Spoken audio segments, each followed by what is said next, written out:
Hey, what's up, Bear? What's going on? Hey, what's up, everybody? This is Dave Kemp from Tombstone Gun Range. I got Andy Sabens with me here from Arsenal Martial Arts, and we're gonna go over some fundamental. Sabens Martial Arts. Sabens. This is gonna be good.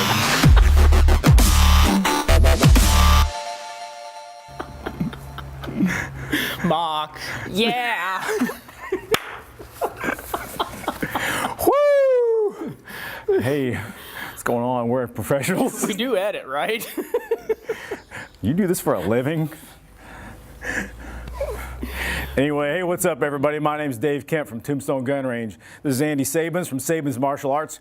Today we're out at Tombstone Range, going to just go over some fundamentals of the handgun, work our way through some drills, try and get a little bit faster at what we do, but it's critical that we never go too fast and get past the fundamentals, the basic fundamentals of how to handle a handgun. So we're going to do a couple of these drills slow, and then we got some drills we're going to do for time. And the timer, I don't want to live by the shot timer, but it really does add some stress to what you do. It forces you to push the envelope a little bit faster, and it lets you see where your speed limit is. It's important to know what your limits are, what your capabilities are, so then you can refine those skills, work on it to where then you get a certain level of performance that you're good at, a certain level of performance that you can count on and rely on subconsciously and don't even have to think about. All right, I got Andy all loaded up here.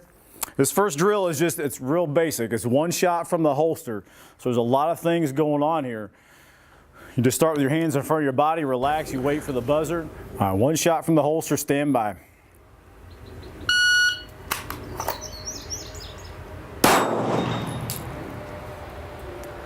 Three seconds. Ultimately, all you really are trying to shoot for here, even when you're going fast, is about 2 seconds. About that 2 second range. So here we go another time, Andy, stand by, still nice and smooth.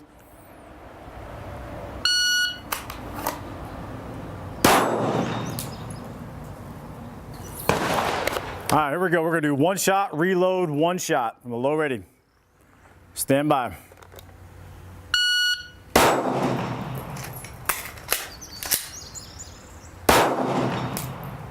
All right, good deal. Very deliberate. Every move is very specific, very deliberate, not a lot of wasted time or energy. All right, so let's talk about a couple other fundamentals of shooting a handgun here. One of them is the grip. It's critical that we have some type of grip established so that we can control recoil, control muzzle flip of the gun.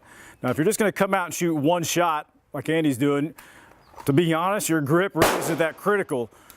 But once you start shooting 2, 3, 4, 5 shots in a row at a threat, let's say, that grip is going to be critical. The foundation of your upper body, the relation of your arms and chest and your stance, all that makes the gun come back to your starting position. Not you fidgeting with a gun making the sights come back. It just automatically snaps back. So we look at the grip that Andy's got here, the high we can grip, not letting the gun come down being loose.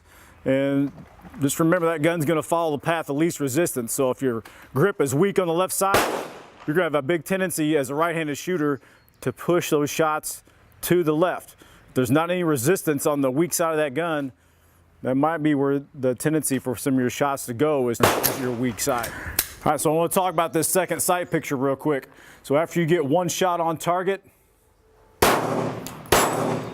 follow them to the ground, and then you reset, and then you start scanning and see if I really need to shoot again. And if not, then your finger can come off the trigger, scan a little bit more, then go back to the holster. So we'll do this one more time. Come out, we'll get one shot.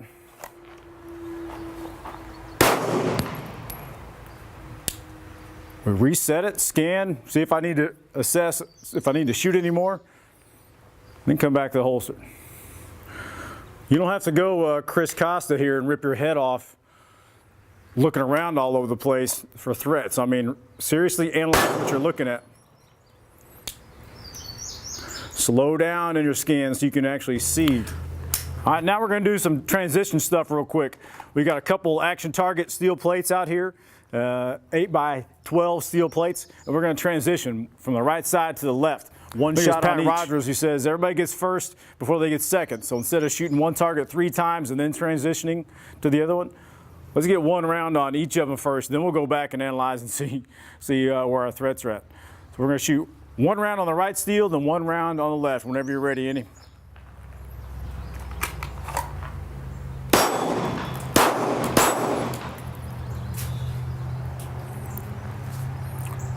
So every shot is its own brand new shot. We're not trying to time the shot as the gun sweeps over to the plate. We're going to get it there, stop it, break the shot. So for me, when it comes to transitioning, I really want to focus. The first shot, I'm usually trying to go pretty quick and get that first hit. The second one, there's a lot of movement. Sweeping quickly, trying to slow down and make sure the second is a hit. It's just important. This is important for me.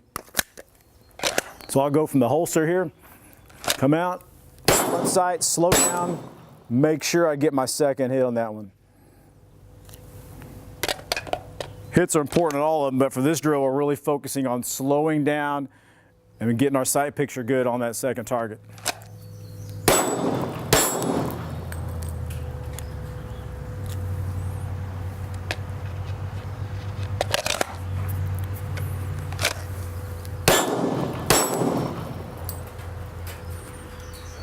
Now from this point, you can start to speed this up a little bit. Ultimately, we're trying to find our speed limit. So as you start speeding up in these drills, we're trying to figure out what our speed limit is, what is too fast. And there's got to be that point. And what you'll notice is you probably really don't have to be some world champion shooter that shoots 8 or 9 times a second to be effective in the real world against the threat. We need to train ourselves to slow down, train ourselves to shoot at a certain cadence, if you will, that is good enough for us to be accurate and good enough to stop the threat. That's probably a lot slower rate of fire than just coming out and shooting as quickly as possible. So I'm going to shoot one burst, 4 or 5 rounds very quickly. I want you to watch the gun, see how out of or in control it is, and then we'll slow that rate of fire down and watch the gun again. So this first round is going to be 4 or 5 shots, about as quick as I can shoot.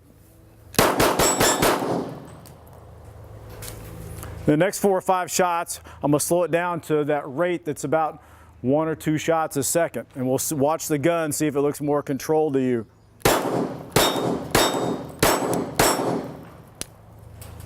Probably should look a lot more controlled. All those shots are just as effective, and you're getting 2 or 3 shots on target every second. So we're trying to find our speed limit, and that's where we're trying to live. Ultimately, when you come to training, we're going to push that. Okay, today let's see if I can go a little bit faster. Go a little bit faster, and your skill level and your performance will rise to a new level.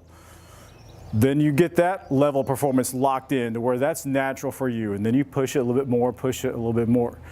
So these terms like we train until we get it wrong, that just means you are pushing yourself beyond your limits to find out where your failure point is and then reining it back in a little bit to where your level of performance is acceptable and is effective. Ultimately, try and find that cadence, that speed limit that is right for you.